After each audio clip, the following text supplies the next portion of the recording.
ఓం శ్రీ మహాగణాధిపతే నమః. ఓం నమో భగవతే వాసుదేవాయ. ఓం శ్రీ గురుభ్యో నమః. మహాభారతం 3వ భాగం, ఆదిపర్వం, తృతీయాశ్వాసం. అర్ధాంతరంగా ఆగిపోయిన సర్పయాగం తరువాత జనమేజయుడు ఋత్విక్కులకు దక్షిణాది సత్కారాలను చేశాడు. వ్యాసభగవానుని చూసి, మీ వంటి పూజ్యులచే పంచి ఇవ్వబడిన రాజ్యాన్ని పాలించకుండా కురుపాండవులు యుద్ధం ఎందుకు చేశారు అని అడిగాడు. వ్యాసుడు వైశంపాయనుని చూసి జనమేజయునకు భారత కథను వివరించమని ఆదేశించాడు.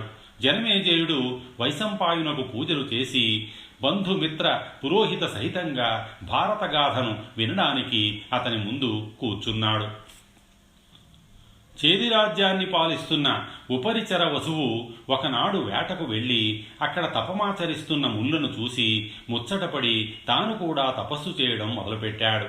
అది చూసిన ఇంద్రుడు, రాజా, రాజ్యపాలన చేయవలసిన నీకు ఈ తపస్సేమిటి? నాతో స్నేహం చేస్తే నేను నీకు దైవత్వాన్ని ఇస్తాను, ఇంద్రలోకానికి వస్తూ పోతూ ఉండవచ్చు అని చెప్పి ఇంద్రుడు వసువుకు ఏ ఆయుధానికి లొంగని పూలమాలను, దుష్ట శిక్షణ, శిష్ట రక్షణ సామర్థ్యం కలిగిన వేణు ఇష్ఠి విమానమును ఇచ్చి వెళ్ళాడు. వసువు ఆ విమానం ఎక్కి ఇంద్రలోకానికి రాకపోకలు సాగించడంతో అతనికి ఉపరిచర వసువు అనే నామాంతరం కలిగింది. ఆ తరువాత అతడు ప్రతి సంవత్సరం రాజ్యంలో ఇంద్రోత్సవాలు జరిపించసాగాడు. చేతి రాజ్యానికి సమీపంలో కోలాహలం అనే పర్వతాన్ని ఆనుకొని సుక్తిమతి అనే నది ప్రవహిస్తుండగా కోలాహలుడు ఆ నది అందానికి మురిసి ఆమెను మోహించి నదికి అడ్డం పడ్డాడు. అటుగా వచ్చి అది చూసిన వసువు నదికి అడ్డంగా ఉన్న పర్వతాన్ని తొలగించాడు. సుక్తిమతి కోలాహలునకు జన్మించిన గిరిక అనే ఆడపిల్లను వసుపదుడు అనే మగపిల్లవాడిని సుక్తిమతి వసువుకు బహూకరించింది. వసువు గిరికను వివాహమాడి వసుపదుడిని సేనాధిపతిని చేశాడు. ఒకరోజు వేటకు వెళ్లిన వసువుకు భార్య గుర్తుకు వచ్చి వీర్యపతనం జరగగా వసువు దానిని ఒక దోనెలో భద్రపరచి ఒక డేగకు ఇచ్చి గిరికకు పంపించాడు.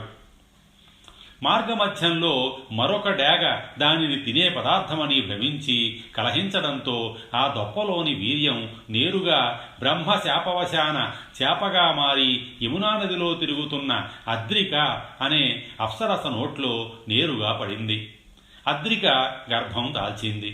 జాలరి వాళ్ల వలలో పడిన అద్రిక గర్భంలో ఉన్న ఆడపిల్లను, మగపిల్లవాడిని చూసి జాలర్లు వారిని దాసరాజుకు సమర్పించారు. ఆ పిల్లవాడు పెరిగి మత్స్యదేశరాజు అయినాడు. దాసరాజు ఇంట మత్స్యగంధి పేరిట ఆ పిల్ల పడవ నడుపుతూ ఉంది. వ్యాస జననం. మత్స్యగంధి పడవ నడిపే తరుణంలో ఒకరోజు ఆ పడవలో వశిష్ఠ మహాముని కుమారుడైన శక్తి మహాముని కుమారుడు పరాశరుడు ప్రయాణిస్తూ మత్స్యగంధిని చూసి మోహించి ఆమెతో సంగమించగా వారిరువురికి వ్యాసభగవానుడు జన్మించాడు. పుట్టగానే వ్యాసుడు తల్లికి నమస్కరించి తనను తలచిన మరుక్షణం ఆమె ఎదుట ఉంటానని మాటిచ్చి తపస్సు చేసుకోవడానికి వెళ్ళాడు. ఆపై వైశంపాయనుడు దేవ దానవ అంశలతో పాండవులు కౌరవులు పుట్టారని చెప్పగా జనమేజయుడు దేవాంశతో పుట్టిన వారు యుద్ధం ఎందుకు చేశారని సందేహం వెలుబుచ్చాడు. సమాధానంగా వైశంపాయనుడు పరశురామ దండయాత్రకు క్షత్రియులంతా బరికాగా రాజుల భార్యలు వంశాభివృద్ధి కొరకు ఆ కాలధర్మం అనుసరించి ఉత్తములైన బ్రాహ్మణుల అనుగ్రహంతో సంతానవతులయ్యారు. మరలా రాజులు ధర్మ పరిపాలన సాగించగా భూమి సుభిక్షంగా ఉండి ప్రజల ఆయుర్దాయం పెరిగి మరణాలు తగ్గాయి. భూభారం ఎక్కువైంది. భూదేవి త్రిమూర్తుల వద్దకు వెళ్ళి భూభారాన్ని తగ్గించమని వేడుకొనగా వారు భూదేవితో దేవతల అంశలతో పాండవాది రాజులు రాక్షసాంశతో కౌరవాది రాజులు పుట్టి పరస్పరం కలహించుకొని కురుక్షేత్రమనే యుద్ధం చేస్తారు. ఆ యుద్ధంలో జనక్షయం జరిగి భూభారం తగ్గగలదని భూదేవితో చెప్పాడు. దేవదానవ జననం. జనమేజయుడు దేవదానవ జన్మ వృత్తాంతం వివరించమని వైశంపాయనుని కోరాడు. ఆయన ఇలా చెప్పాడు. సృష్టికి మూలం బ్రహ్మదేవుడు. ఆయన మానసపుత్రులు మరీచి, అంగీరసుడు, అత్రి, పులస్త్యుడు, పులహుడు, క్రతువు అనే 6. మరీచి కొడుకు కశ్యప ప్రజాపతి. బ్రహ్మదేవుని కుడి బొటన వేలి నుండి దక్షుడు, ఎడమ బొటన వేలి నుండి ధరణి జన్మించారు. వారిరువురికి 1000 మంది మహాపురుషులు జన్మించారు. దక్షునికి 50 మంది కుమార్తెలు జన్మించారు. వారిలో 13 మందిని కశ్యప ప్రజాపతికి ఇచ్చాడు. వారిలో దితికి హిరణ్యకశిపుడు, అతనికి ప్రహ్లాదుడు, అతనికి విరోచనుడు, అతని కొడుకు బలిచక్రవర్తి, అతని కొడుకు బాణాసురుడు. ధను అనే మరో భార్యకు 40 మంది దానవులు జన్మించారు. సింహిక అనే దానవ వనితకు రాహువు జన్మించాడు. వినతకు గరుత్మంతుడు, అనూరుడు జన్మించారు. కద్రువకు నాగకుమారులు జన్మించారు. బ్రహ్మమానస పుత్రులలో 2వ వాడైన అంగీరసునకు ఉతజ్జుడు, బృహస్పతి, సంవత్తనుడు అనే కుమారులు కలిగారు. బృహస్పతి ఇంద్రునికి గురువయ్యాడు. 3వ మానసపుత్రుడైన అత్రికి అనేక మంది మహామునులు జన్మించారు. 4వ మానసపుత్రుడైన పులస్త్యునకు రాక్షసులు పుట్టారు. 5వ మానసపుత్రునికి కిన్నెరలు, కింపురుషులు పుట్టారు.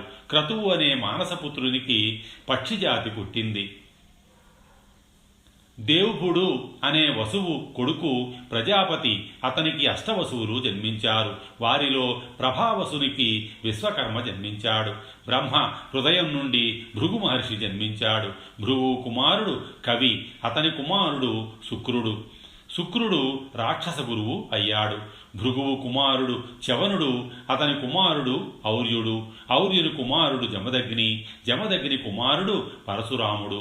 ఇక భూమిపైన దేవదానవ అంశలతో రాజులు జన్మించారు. విష్ణుమూర్తి అంశతో కృష్ణుడు, ఆదిశేషుని అంశతో బలరాముడు, లక్ష్మీదేవి అంశతో రుక్మిణి, అప్సరసల అంశతో 16,000 మంది గోపికలు, ప్రభాసుని అంశతో భీష్ముడు, బృహస్పతి అంశతో ద్రోణుడు జన్మించారు. ద్రోణునికి కామక్రోధములు కలసి అశ్వత్థామగా జన్మించాడు. మరుత్తుల అంశతో విరాటుడు, సాత్యకి, ద్రుపదుడు జన్మించారు. సిద్ధి బుద్ధి అంశతో కుంతి, మాద్రి జన్మించారు. ఏకాదశాంశతో కృపాచార్యుడు, సూర్యుని అంశతో కర్ణుడు జన్మించారు. హంసుడు అనే గంధర్వుడు ధృతరాష్ట్రునిగాను, మతి అనే దేవత గాంధారిగాను జన్మించారు. కలి అంశతో దుర్యోధనుడు, హిరణ్యకశిపుడు శిశుపాలునిగా, ప్రహ్లాదుడు శల్యునిగా, కాలనేమి అంశతో కంసుడు, విప్రచిత్తి అనే దానవుడు జరాసంధుడిగా పుట్టారు. అశ్వపతి కృతవర్మగా, గుహ్యకుడు శిఖండిగా, మరుద్గణాంశతో పాండురాజు జన్మించారు. మాండవ్యముని శాప కారణంగా యమధర్మరాజు విదురుడిగా జన్మించాడు. యముడి అంశతో ధర్మరాజు, వాయుదేవుని అంశతో భీముడు, ఇంద్రుని అంశతో అర్జునుడు, అశ్వినీ దేవతల అంశతో నకుల సహదేవులు జన్మించగా, శ్రీ అంశతో ద్రౌపది, అగ్ని అంశతో దృష్టద్యుమ్నుడు జన్మించారు.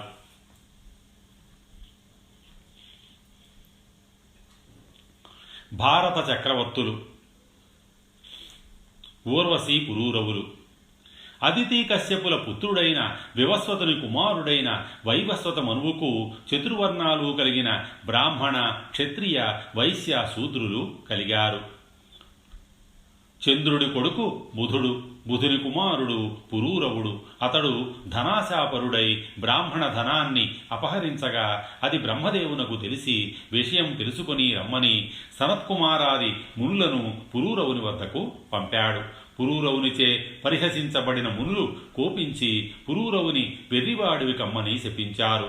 పురూరవుని భార్య ఊర్వశి అనే అప్సరస. వారికి 6 కుమారులు. వారిలో ఆయుషుడు అనే కుమారునికి కలిగిన నహుషుడు చక్రవర్తి అయ్యాడు. నహుషుని భార్య ప్రియంవద, వారి పుత్రుడు యయాతి. యయాతికి దేవయాని వలన 2 కుమారులు కలిగారు. వృషపరుడనే రాక్షసరాజు కుమార్తె శర్మిష్ఠ వలన 3 కుమారులు కలిగారు. శుక్రుని శాపం వలన యయాతికి ముసలితనం వచ్చింది. యయాతి తన కుమారులను పిలిచి వారి యవ్వనాన్ని తనకు ఇమ్మని అడిగాడు. వారిలో పూరుడు తన యవ్వనాన్ని తండ్రికి ఇచ్చి అతని ముసలితనాన్ని గ్రహించాడు. అప్పుడు జనమేజయుడు వైశంపాయనుని వద్ద ఒక సందేహం వెలిబుచ్చాడు. మహర్షి, క్షత్రియుడు, చక్రవర్తి అయిన యయాతి బ్రాహ్మణుడు రాక్షస గురువు అయిన శుక్రుని కుమార్తెను ఎలా వివాహమాడాడు అని అడిగాడు. సమాధానంగా వైశంపాయనుడు ఇలా చెప్పాడు.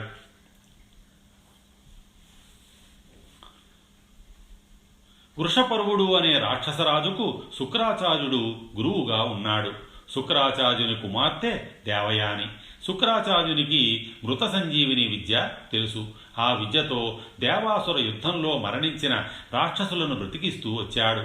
అందువలన రాక్షస బలం అంతకంతకు పెరుగుతూ వచ్చింది.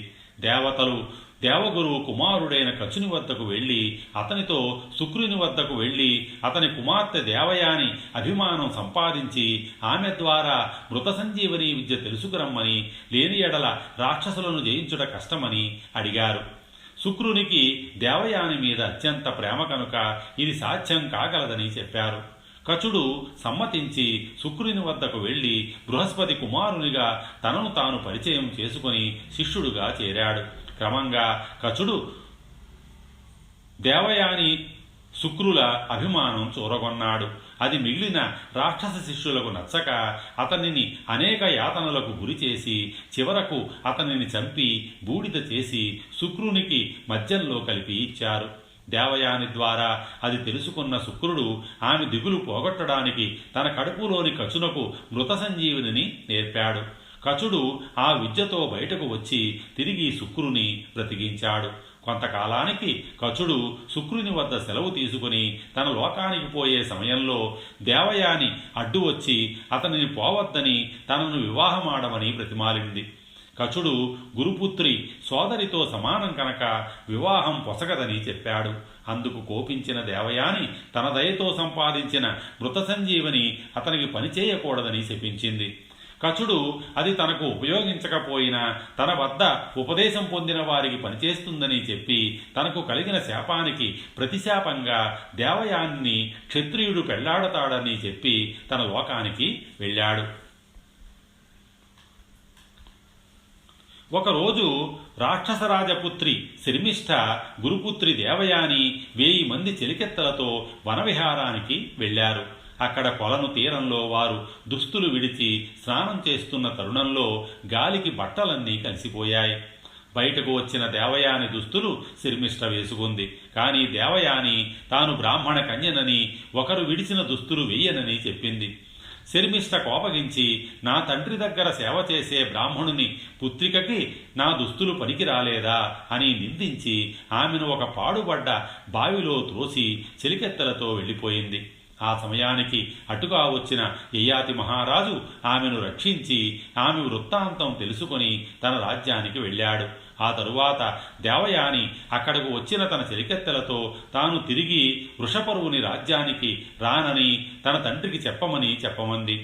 శుక్రుడు దేవయానిని ఎంత అనునయించినా నిష్ఫలం కావడంతో శుక్రుడు కూడా నగరాన్ని విడిచి వెళ్లాలని నిర్ణయించుకున్నాడు. విషయం తెలిసి అక్కడకు వచ్చిన వృషపర్వుడు శుక్రుని దయ లేకుండా తాము జీవించలేమని, వారు ఏది కావాలన్నా ఇస్తానని వేడుకున్నాడు. శుక్రుని తరపున దేవయాని శర్మిష్ఠ 1000 మంది చెలికెత్తలతో తనను సేవిస్తే తామిరువురు నగరంలో ఉంటామని చెప్పింది. వృషపర్వుడు అందుకు అంగీకరించాడు. యయాతి దేవయానుల వివాహం. దేవయాని తన చెలికెత్తలతో అదే వనవిహారానికి వెళ్ళి అక్కడ తిరిగి యయాతిని చూసింది. దేవయాని యయాతితో తామిరువురికి ఒకసారి పాణిగ్రహణం జరిగింది కనుక తనను అతడు వివాహం చేసుకోవాలని కోరింది. యయాతి బ్రాహ్మణుడు క్షత్రియ కన్యను వివాహమాడవచ్చు, కానీ క్షత్రియుడు బ్రాహ్మణ కన్యను వివాహమాడటం ధర్మం కాదని చెప్పాడు. పట్టువదలని దేవయాని తన తండ్రిని రప్పించి తండ్రిచే అందుకు అంగీకారాన్ని పొంది యయాతిని వివాహమాడింది. యయాతి తన భార్యతోనూ ఆమె చెలికెత్తెలతో తన రాజ్యానికి చేరుకోవడానికి ఆయత్తమైన సమయంలో శుక్రుడు శర్మిష్ఠ వృషపర్వుని కూతురని ఆమెను దూరంగా ఉంచమని ప్రత్యేకంగా చెప్పాడు.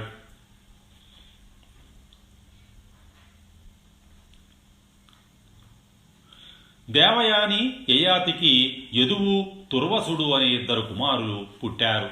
శర్మిష్ఠ తన జీవితం వృధా అయినందుకు బాధపడి ఒంటరిగా ఉన్న యయాతి మహారాజును కలిసి దేవయాని చెలికెత్త కనుక తాను కూడా భార్యతో సమానమని చెప్పి అతన్ని ఒప్పించి అతని వలన ద్రుహుడు, అనువు, పూరుడు అనే 3 పుత్రులను పొందింది.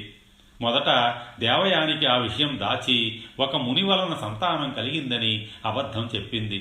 కానీ శర్మిష్ఠ పుత్రులను అడిగి విషయం గ్రహించిన దేవయాని జరిగినది తన తండ్రికి చెప్పగా అతడు యయాతికి శాపం ఇచ్చాడు. శాపవశాన వచ్చిన ముసలితనాన్ని శర్మిష్ఠ కుమారుడైన పూరునికి ఇచ్చి అతడి యవ్వనాన్ని తాను గ్రహించి 1000 సంవత్సరముల తరువాత పూరునికి తిరిగి యవ్వనాన్ని ఇచ్చి కృతజ్ఞతగా అతనిని చక్రవర్తిని చేశాడు. యయాతి కోరికను నిరాకరించిన అతని కుమారులు 4కి శాపం ఇచ్చాడు. శాప కారణంగా యదువంశస్థులు రాజ్యార్హత శాశ్వతంగా పోగొట్టుకున్నారు. తుర్వసులు కిరాతకులకు రాజులయ్యారు. ద్రూహ్యులు అతని వంశస్థులు జలమయ ప్రదేశాలకు రాజులయ్యారు. అనువు వంశజులు యవ్వనంలోనే మరణం పాలయ్యారు. శర్మిష్ఠ కుమారునికి రాజ్యం ఇవ్వనచ్చని ప్రజలకు నచ్చజెప్పి యయాతి తపోవనానికి వెళ్ళి 1000 సంవత్సరాలు తపస్సు చేసి బ్రహ్మలోకానికి వెళ్ళాడు. అక్కడ కొన్ని కల్పములు ఉండి ఇంద్రలోకానికి వెళ్ళాడు. ఇంద్రుడు యయాతిని పరీక్షించడానికి నీ తపస్సు చాలా గొప్పది గనక స్వర్గలోక భోగాలను అనుభవిస్తున్నావని అన్నాడు. అందుకు యయాతి కొంచెం అతిశయించి దేవ మానవ మునిగణాలలో ఎవరూ తనకు మించిన తపస్సు చెయ్యలేదని చెప్పగానే అతని పుణ్యం నశించింది.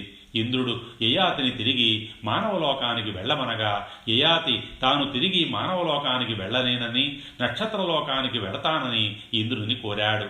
ఇంద్రుని అనుమతితో నక్షత్రలోకం చేరిన యయాతి అక్కడ అతడు తన దౌహిత్రులను చూసి వారికి తన వృత్తాంతం తెలిపాడు. వారు యయాతిని అడిగి అనేక ధర్మసూత్రాలు, పిండోత్పత్తి రహస్యాలు తెలుసుకున్నారు. యయాతి సహచర్యంతో పుణ్యం కలిగి అతని మనుమలు, అష్టకుడు మొదలైన వారు తిరిగి యయాతితో పుణ్యలోకాలకు వెళ్ళారు. ఆదిపర్వము చతుర్థాశ్వాసము.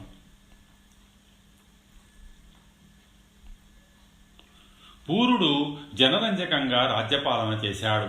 పూరుని కుమారుడు జనమేజయుడు, అతని కుమారుడు ప్రాచీన్వంతుడు, అతని కుమారుడు సంయాతి, అతని కుమారుడు అహంయాతి, అతని కుమారుడు సార్వభౌముడు, సార్వభౌముని కుమారుడు జయత్సేనుడు, అతని కుమారుడు అవాచీనుడు, అతని కుమారుడు హరిహుడు, అతని కుమారుడు మహాభౌముడు, అతని కుమారుడు యుతానీకుడు, యుతానీకుని కుమారుడు అక్రోధనుడు, అతని కుమారుడు దేవాతిథి, అతని కుమారుడు రుచీకుడు, అతని కుమారుడు రుక్షుడు, రుక్షుని కుమారుడు మతినారుడు, మతినారుడు సరస్వతీ తీరాన 12 సంవత్సరములు సత్రయాగం చేశాడు.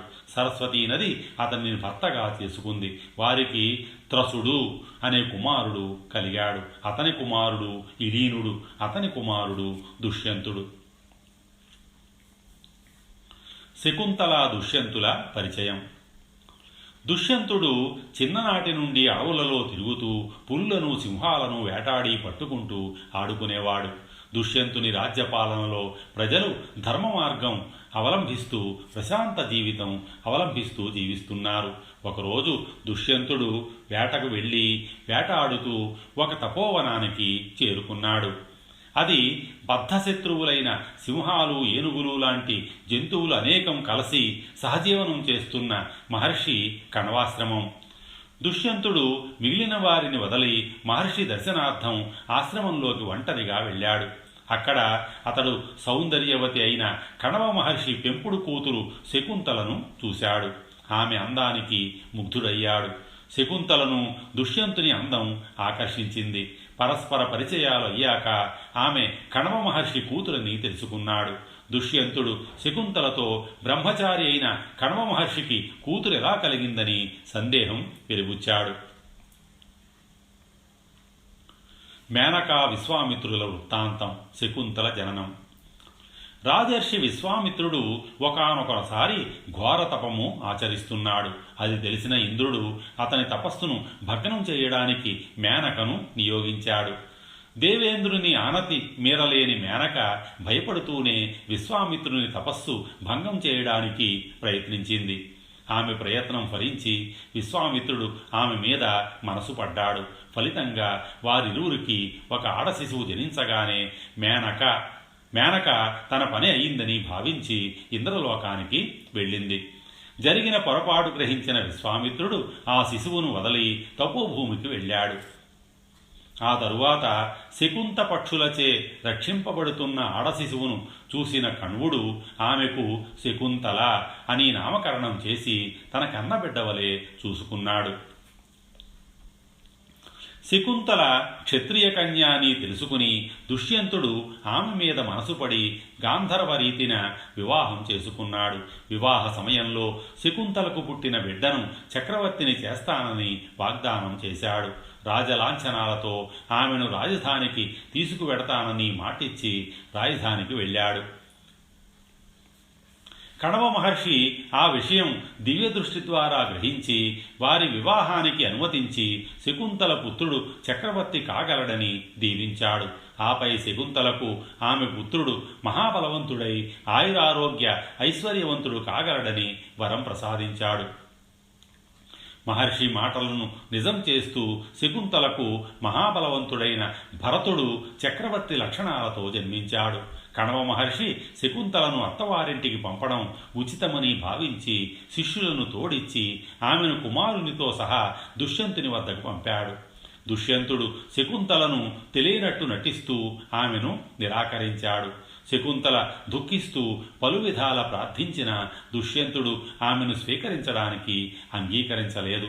చివరిగా ఆకాశవాణి శకుంతల మాటలు సత్యమని చెప్పడంతో దుష్యంతుడు లోకనిందకు వెరచి భార్యాబిడ్డలను నిరాకరించానని ఒప్పుకొని వారిరువురిని స్వీకరించి భరతునికి యువరాజ్య పట్టాభిషేకం చేశాడు. భరతవంశం. భరతునికి పట్టాభిషేకం చేసి దుష్యంతుడు భార్యతో వానప్రస్థానానికి వెళ్ళాడు. రాజ్యాన్ని జనరంజకంగా పాలించిన భరతుడు వంశకర్త అయ్యాడు. భరతునకు భుమన్యుడు జన్మించాడు.